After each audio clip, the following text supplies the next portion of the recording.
Hello everyone, take out your history book, open page number 43। यहाँ पे हम chapter 4 पढ़ रहे थे, tribals, dikus and the vision of a golden as.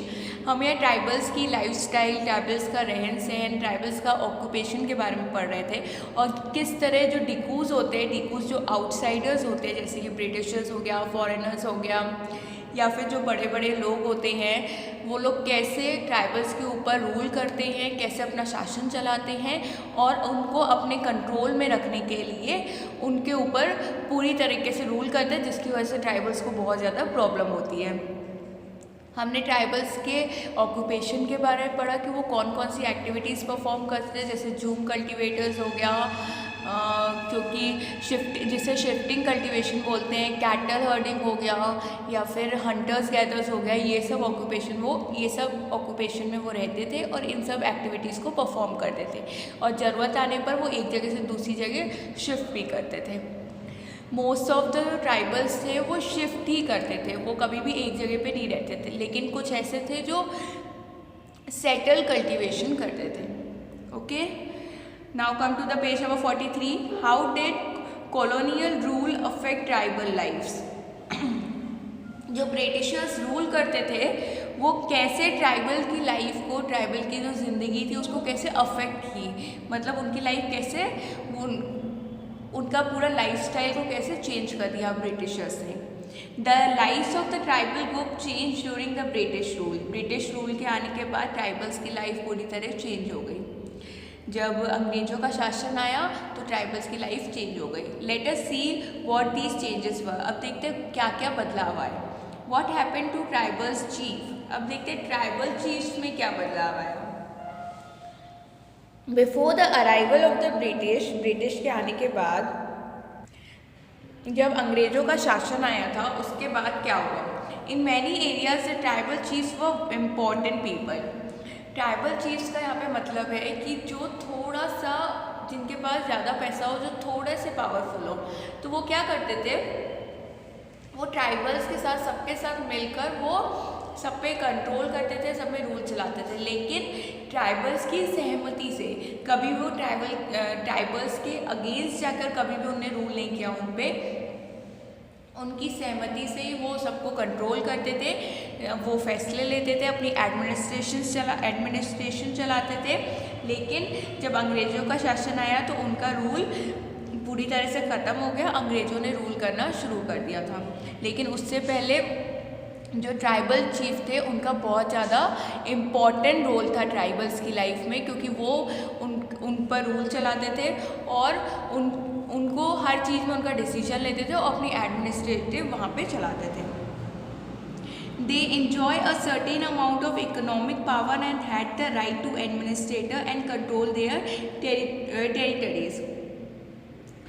वो क्या करते थे कि जो ट्राइबल चीफ होते थे ना, वो इकोनॉमिक पावर, मतलब उनके पास पैसा भी ज़्यादा था और वो अपने जो एरिया के जो ट्राइबल लोग थे ना, उनकी लाइफ को भी वो अच्छे से चलाते थे और उनको पूरी तरह सपोर्ट करते थे और अपनी एडमिनिस्ट्रेटर में उनको पूरी तरह से अच्छे से लाइफस्टाइल देते थे। In some places they had their own police and decided in the local rule of land and forest management. कुछ इलाकों में तो ट्राइबल चीफ्स होते हैं ना, उनके पास अपनी एक पुलिस भी होती है और वो अपने सारे नियम अब उस लैंड में लगाते थे और अपने फॉरेस्ट को पूरी तरह से मैनेज करते थे, मतलब फॉरेस्ट को पूरी तरह से संभालते थे। Under British rule the functions and the powers of tribal chief change considerably. जैसे ही अंग्रेजों का शासन आया तो ट्राइबल चीफ का जो पावर था वो चला गया, मतलब पूरी तरह से हट गया। They were allowed to keep their land titles over a cluster of villages and rent out lands, but they lost much of their administrative power and were forced to follow laws made by British officer in India. जो British लोग थे ना, वो tribal chief को ये बोलते थे कि जो हम बोलेंगे तुम लोग को वही काम करना पड़ेगा, और अपने जो ब्रिटिश लॉ थे वो अपने सारे नियम चलाते थे, अपने कानून बताते थे और बोलते थे जो हम बोलेंगे वही करना पड़ेगा। तो ब्रिटिश लॉ क्या करते, ब्रिटिश लॉ में क्या होता था कि जो विलेजर्स होते थे ना, जो वहाँ पे रहने वाले गांव के लोग होते थे, वो जो जिस लैंड में अपनी खेती बाड़ी कर रहे थे उस लैंड का वो रेंट लेते थे, रेवेन्यू कलेक्ट करते थे, टैक्स लेते थे, और ये सब किसके कहने पर करते थे? ब्रिटिशर्स के कहने पर। कौन करता था? Tribal chiefs. They also had to pay tribute to the British and discipline the tribal groups on behalf of the British. British के बिहाफ में, अंग्रेजों के बिहाफ में जो ट्राइबल चीफ थे ना, वो ब्रिटिश के सारे काम करते थे। They lost the authority they had earlier enjoy amongst their people and were unable to fulfil their traditional functions. उनने अपनी सारी अथॉरिटी, सारी पावर को गंवा दिया जैसे ही अंग्रेजों का शासन आया था। अब उनका कोई कंट्रोल ना ही उस एरिया में रह गया था, ना ही लोगों पे रह गया था। किसका? ट्राइबल चीफ्स का। What happened to the shifting cultivators? अब देखते हैं शिफ्टिंग कल्टिवेटर्स पे क्या मुसीबत आई, क्या हुआ उनके साथ। The British were uncomfortable with the group who move about and did not have a fixed home. मैंने आपको पहले के पार्ट में बताया था कि जो ब्रिटिशर्स थे, जो अंग्रेज थे, उनको ये काम बिल्कुल पसंद नहीं था कि लोग एक प्लेस से दूसरी प्लेस शिफ्ट करते हैं। तो उनको ये चीज़ बिल्कुल नहीं पसंद थी कि लोग एक प्लेस से दूसरी प्लेस शिफ्ट करते हैं और उनका कोई भी परमानेंट हाउस या परमानेंट होम नहीं है। They wanted tribal, turn the page, open page number 44। They wanted tribal groups to settle down and become pleasant cultivators. वो क्या चाहते थे? वो अंग्रेज ये चाहते थे कि जो ब्रिटिश अंग्रेज क्या चाहते थे, जो ट्राइबल लोग हैं ना, वो एक ही जगह रहकर कल्टीवेशन करें। Settle pleasant were easier to control and administrative than people who were always on the move. वो ये क्यों चाहते थे कि लोग एक ही जगह पे रह के अपने कल्टीवेशन करें? क्योंकि अगर एक ही जगह पे रहेंगे ना तो उसी एरिया में कंट्रोल करने में बहुत आसानी होगी। अगर वो इधर से उधर मूव करते रहेंगे ना तो उन पे कंट्रोल करना बहुत ज़्यादा मुश्किल हो जाएगा, क्योंकि वो तो मानेंगे नहीं। वो तो बोलेंगे हम अभी रहने आए हैं और 2 महीने बाद फिर चले जाएंगे। तो वो तो उनका कहना या उनका जो रूल है वो सब उनको मानेंगे नहीं, जिसकी वजह से जो अंग्रेज है उनको बहुत ज़्यादा दिक्कत होगी। इसलिए वो चाहते थे कि लोग एक ही जगह रहकर अपना काम करें ताकि वो उस इलाके में सब पर कंट्रोल रख सकें। The British also wanted a regular revenue source for the state. British ये चाहते थे कि जो ट्राइबल्स थे वो एक ही जगह रह के कल्टिवेशन करें और उनको उन ट्राइबल्स में से टैक्स और रेवेन्यू मिलता रहे। So they introduce land settlements, that is they measure the land, define the rights of each individual to that land and fix the revenue demand of the state.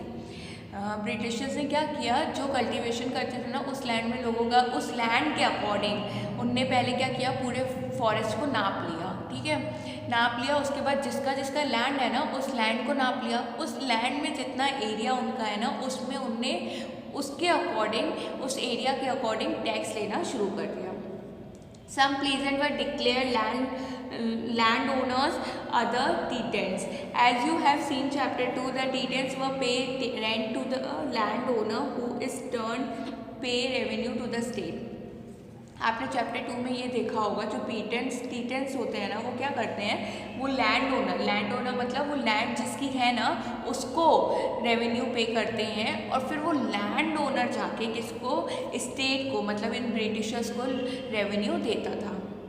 Land owner वो होता है जिसकी ज़मीन हो और वो ज़मीन अगर रेंट पे कोई दे देता है ना तो उसके बदले पैसे देने पड़ते हैं। तो ट्राइबल्स के पास वो ज़मीन थी तो उन्हें लैंड ओनर को पैसे देने पड़ते थे, मतलब रेवेन्यू देना पड़ता था। और लैंड ओनर जाके क्या करता था, स्टेट में या फिर ब्रिटिशर्स को वो पैसे देता था as a revenue. The Britishers effort to settle jhum cultivators were not very successful. Britishers ये चाहते ज़रूर थे कि सब लोग एक जगह सेटल हो जाए और एक ही जगह कल्टीवेशन करें, लेकिन इस सब चीज़ों में ज़्यादा सफल नहीं हुए।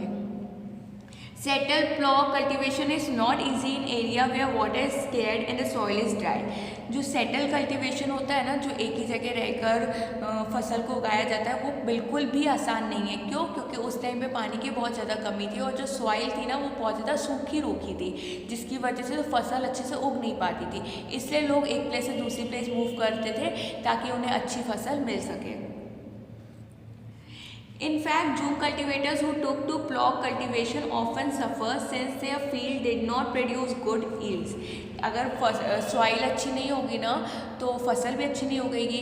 कुछ टाइम तक फसल अगर अच्छी उगती है तो लेकिन पानी की कमी से जो मिट्टी है वो पूरी सूख जाती है, जिसकी वजह से फसल फिर नहीं उगती है। इसलिए लोगों को एक प्लेस से दूसरी प्लेस मूव करना पड़ता है। So the zoom cultivators is north east India insist on continuing with their traditional practices. इसलिए जो ट्राइबल्स होते थे वो एक प्लेस से दूसरी प्लेस मूव करते थे और ज़्यादातर वो नॉर्थ ईस्ट एरिया साइड इलाके साइड रहते थे, ताकि क्योंकि वहाँ पे न पानी की कमी होती थी ना ही वहाँ पे सॉइल ख़राब होती थी। वहाँ की जो सॉइल थी वो बहुत ज़्यादा फर्टाइल थी, अच्छी थी।